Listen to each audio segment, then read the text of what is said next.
Shalom, salam alaikum. Bienvenue à ce petit épisode sur l'évangile de Jean, chapitre 3, verset 8, où le Christ décrit la méditation à Nicodème. Je vais déjà lire ce passage tel qu'on le connaît, et après je reprendrai ce passage en traduisant, en expliquant déjà mot par mot en grec ce qu'il dit au verset 8, et ensuite je vais vous donner une traduction en français, ma traduction en fait, mon interprétation, ma traduction. Et c'est une vidéo que je voulais faire depuis longtemps, hein. Ça fait plus d'un an que j'ai préparé ça.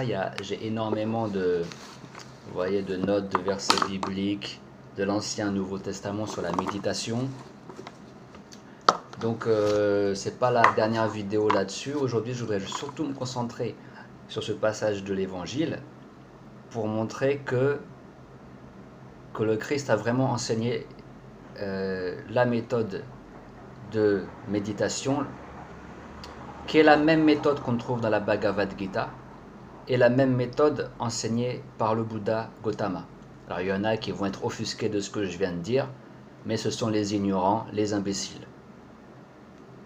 Vous êtes bienvenus aussi. Alors on ne peut pas être d'accord sur tout, mais les gens, il faut être ouvert d'esprit. Hein, tu vois. On est en train de rentrer dans une nouvelle ère, on est au 21e siècle, et c'était prédit que les enfants de Dieu, les élus, les enfants de Dieu, les saints, allaient recevoir tous les écrits, c'est-à-dire les apocryphes, okay, la Bible, le Coran, et les Védas, les sutras. Aujourd'hui, tout est accessible. Et il est prophétisé dans le livre des Jubilés, donc c'est écrit par Moïse, et c'est prophétisé la même chose dans les Védas. Il est prophétisé une période sur la terre où le sang va être répandu de partout.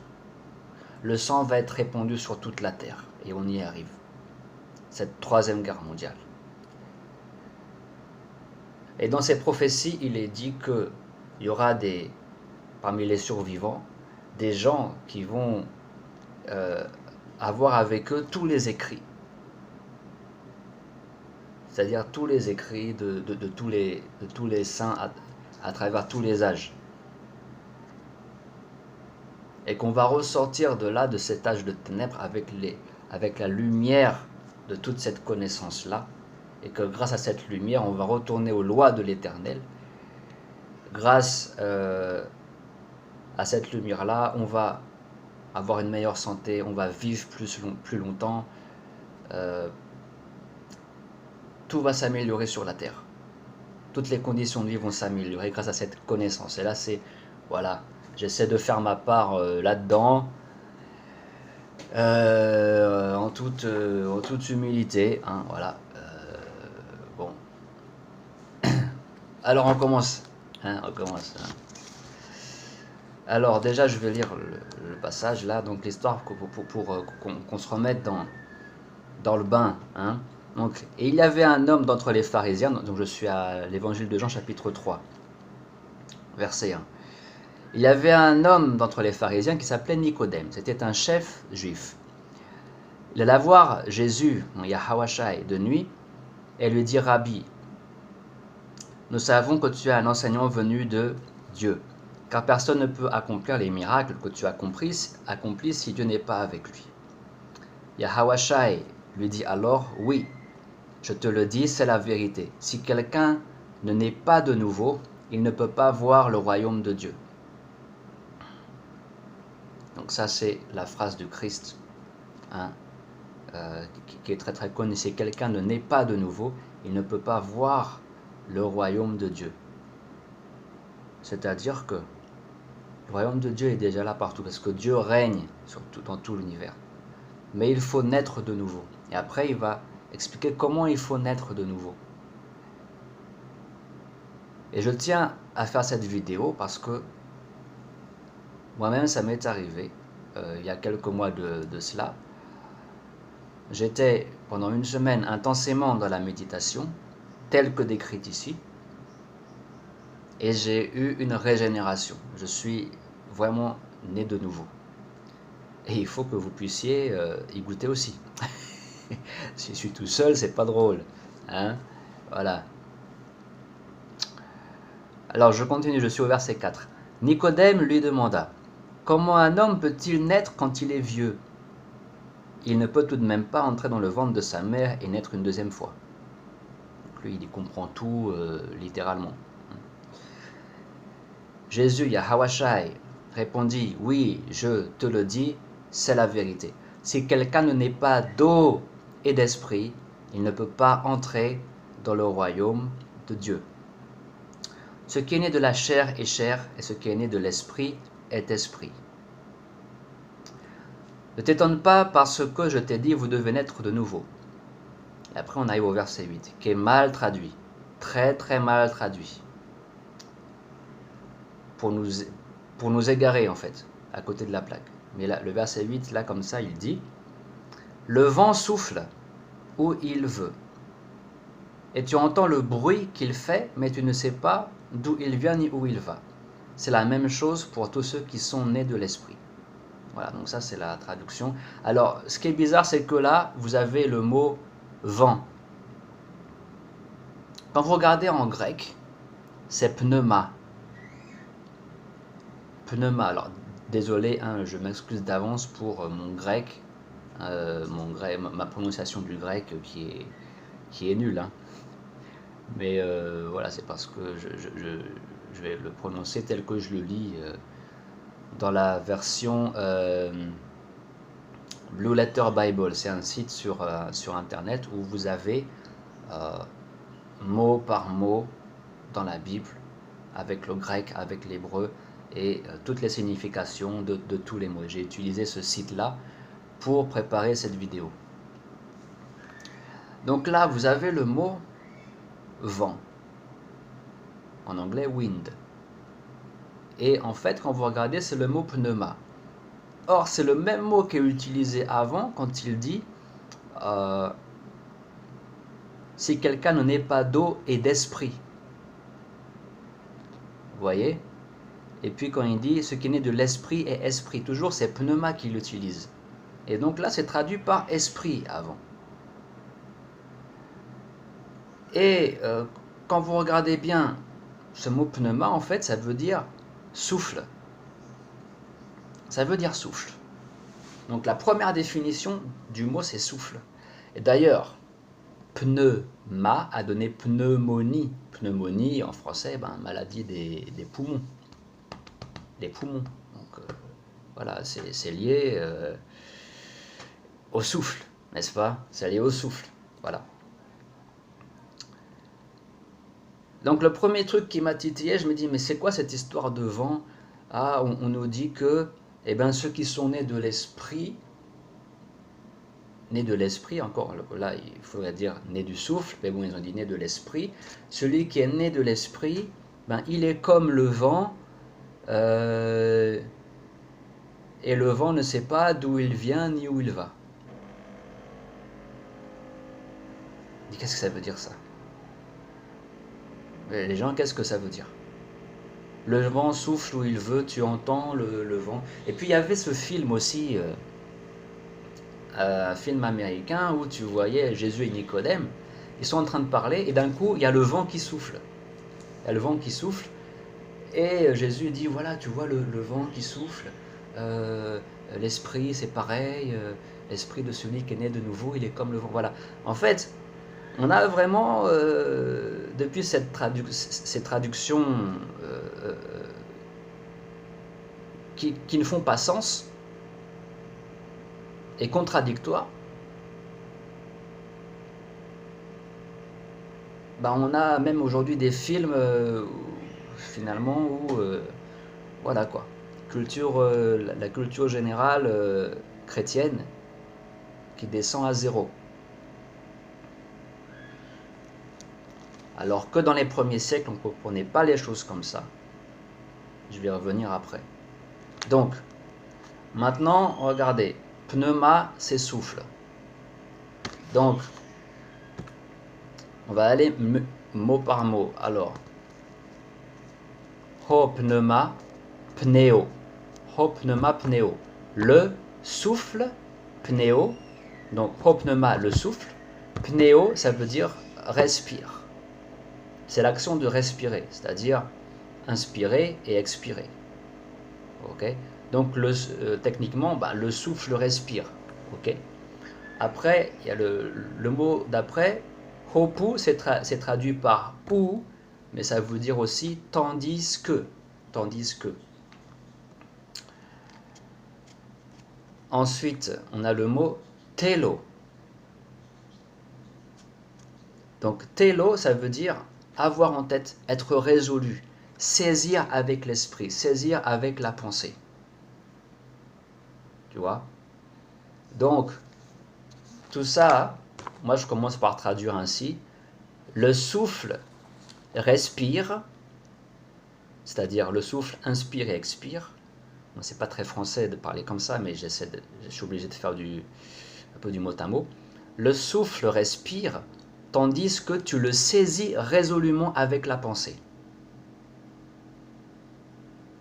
Là, je te traduis avec ce que j'ai vu dans la définition du dictionnaire en grec. Saisir avec l'esprit, saisir avec la pensée. Donc, le souffle respire tandis que tu le saisis résolument avec la pensée. Donc, tu es, là c'est mon commentaire, tu es totalement concentré sur le souffle. Tu es concentré sur le souffle à fond. Ok? Après, je continue à traduire. Kai, akuo, donc et, tu perçois avec l'oreille. Ho phone autos, le son, phoné, donc le phone, qu'est-ce qui a traduit par phone, téléphone, hein? Donc le son, autos, de cela, le son de cela, le son du souffle. Donc tu perçois avec l'oreille le son du souffle. Après c'est ala, c'est-à-dire mais, eido, ou. Donc mais, tu n'es pas conscient. Tu n'es pas conscient de. Tu n'es pas conscient de quoi? Poten erkonai ou ershonai. Erkonai. Tu n'es pas conscient de la provenance, de sa provenance, de son origine. Poten, c'est l'origine, la provenance. Erkonai, ça veut dire rentrer, venir. Kai, pou, hipago. Et où il se retire. Donc tu n'es pas conscient. C'est-à-dire, tu ne mets pas dans ton attention, en fait, l'origine du souffle, d'où le souffle vient, et où le souffle se retire. Parce qu'il y en a qui méditent comme ça. Il y en a qui disent, ouais, je médite, je vois une lumière qui rentre en moi, et après que la lumière me lave, et quand j'expire, j'imagine du noir qui sort de moi, etc. Donc tu ne te mets pas dans des histoires de visualisation comme ça. Là, tu es à côté de la plaque, en fait. Tu es à côté de la plaque. Même dans le bouddhisme, c'est-à-dire les enseignements du Bouddha, et même dans la Bhagavad Gita, c'est pas dedans. C'est pas dedans. Ça, c'est des trucs de New Age, d'accord? Et il faut séparer les choses. Il y a des trucs de New Age avec visualisation, des choses qui font perdre du temps, en fait.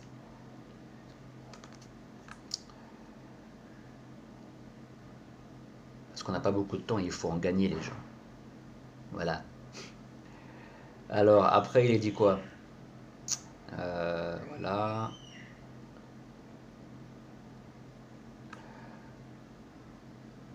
Haitos esti pas ho genao eg ho pneuma. Donc, c'est de cette façon. Haitos, c'est de cette façon, de cette manière. esti, ça veut dire, alors c'est le verbe être à la troisième personne, mais ça veut dire aussi faire, ça veut dire suivre. Ok.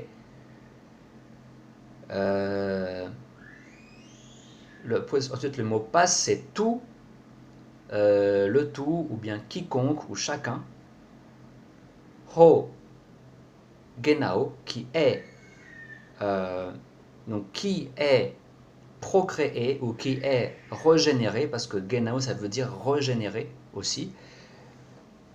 Eg ho pneuma, à travers le souffle, à travers le souffle. C'est ainsi que, donc maintenant je vais traduire le tout, voilà, avec ce que je vous ai expliqué, je vais traduire le tout. Donc, le souffle respire, entre parenthèses, inspire, expire.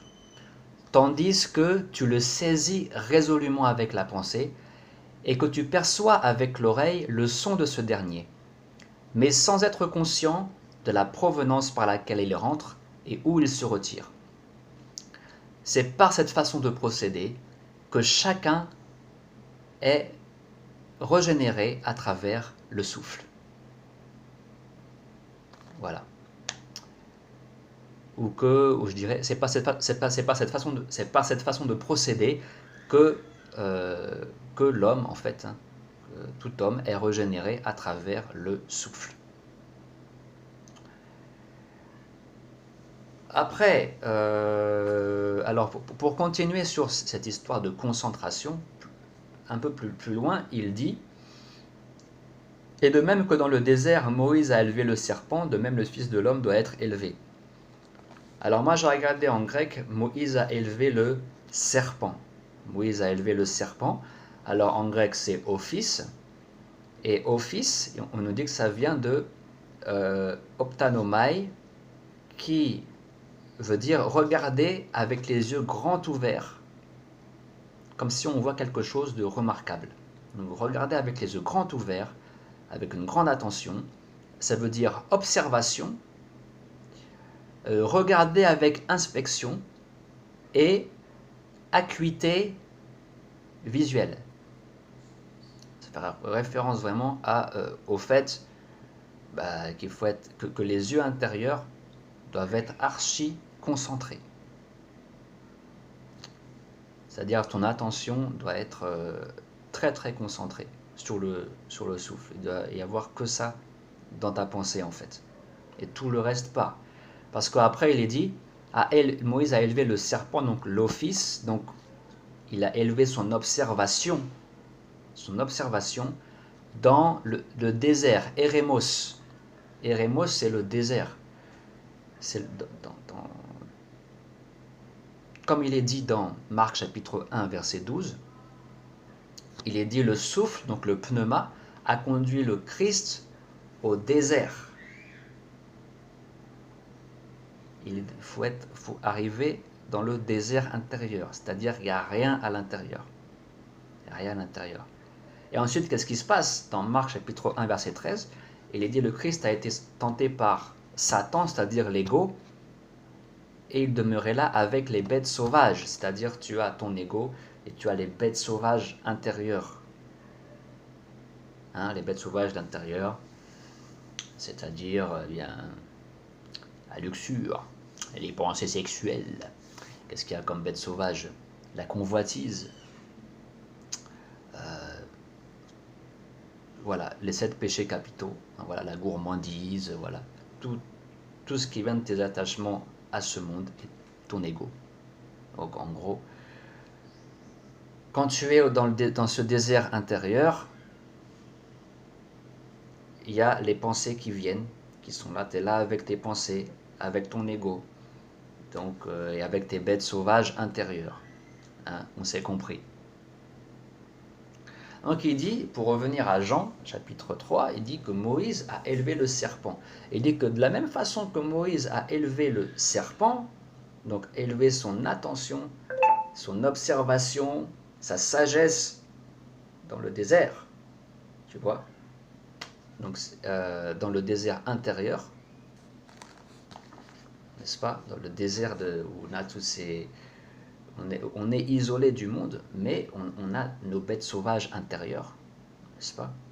Donc on doit élever notre attention là-dedans. Et après, il est dit, c'est ainsi que le Fils de l'homme doit être élevé. C'est-à-dire que, ben, voilà, le Christ intérieur doit être élevé ainsi. Il y en a qui vont dire, pourquoi tu parles de Christ intérieur? Ce n'est pas un concept New Age, hein. Voilà, il faut préciser, c'est pas du New Age, les gens, le Christ intérieur, c'est biblique, c'est très très biblique. Hein. Parce que le Christ, il est en nous aussi, ça c'est dans l'évangile aussi, voilà. Ensuite, alors ce que je voulais dire aussi, voilà, alors je vais citer, par exemple, vous avez Matthieu chapitre 25, verset 13, où le Christ dit « Veillez et priez ». Donc, veiller, en grec, c'est grégoreo, et ça veut dire être vigilant, veiller, donner une stricte attention à quelque chose, faire attention, observer, être sur ses gardes. Donc, il a dit là, le secret, c'est veiller et prier. Si vous voulez vous en sortir, les gars. Et vous mêlez ça aussi avec le jeûne. Ouais, je dois faire un peu plus d'efforts encore là-dessus moi-même. Voilà, et je vais vous citer encore un verset de l'Évangile. En fait, dans Marc chapitre 6, verset 31, c'est écrit que le Christ s'est retiré avec ses disciples pour se reposer, se rafraîchir. Hein. Et en fait, en grec, ça se dit anapao. Anapao. Ok. Donc, alors, je vais reprendre déjà, hein, pour déjà Marc. Et anapao, en grec, vous devez comprendre que ce grec-là, son origine lointaine, comme l'origine des Européens en fait, c'est le sanskrit. Et en sanskrit, en langue sanskrit, on a anapanasati. Anapanasati. Et anapanasati, les bouddhistes le connaissent, ça veut dire, donc anapana, ça veut dire l'inspiration et l'expiration, et sati, c'est la concentration ou la pleine conscience. Donc on a le même principe, parce que anapao en grec, ça veut dire se reposer, se rafraîchir, rester calme et silencieux. Rester calme et silencieux. Donc voilà, veiller et prier. Après, je voulais citer aussi Jean chapitre 4, verset 24, donc le chapitre d'après, où Jésus, avec la Samaritaine, a ce dialogue très connu où il est dit « Dieu est esprit, et ceux qui l'adorent doivent l'adorer avec l'esprit et la vérité. » En fait, il dit « Dieu est souffle », pneuma, parce que c'est le même mot pneuma qui est là. Donc il dit « Dieu est souffle, et ceux qui l'adorent doivent l'adorer avec le souffle et la vérité. » Adorer Dieu avec le souffle et la vérité. C'est-à-dire que Dieu... pourquoi est-ce que on doit toujours mettre l'attention sur le souffle? Parce que Dieu est présent dedans. Dieu est présent dedans.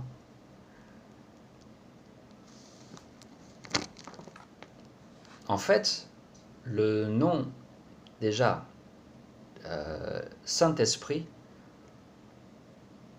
en hébreu, ça se dit Ruach HaKodesh ou Ruach HaKodesh, et ça veut dire le souffle saint, le souffle sanctifié.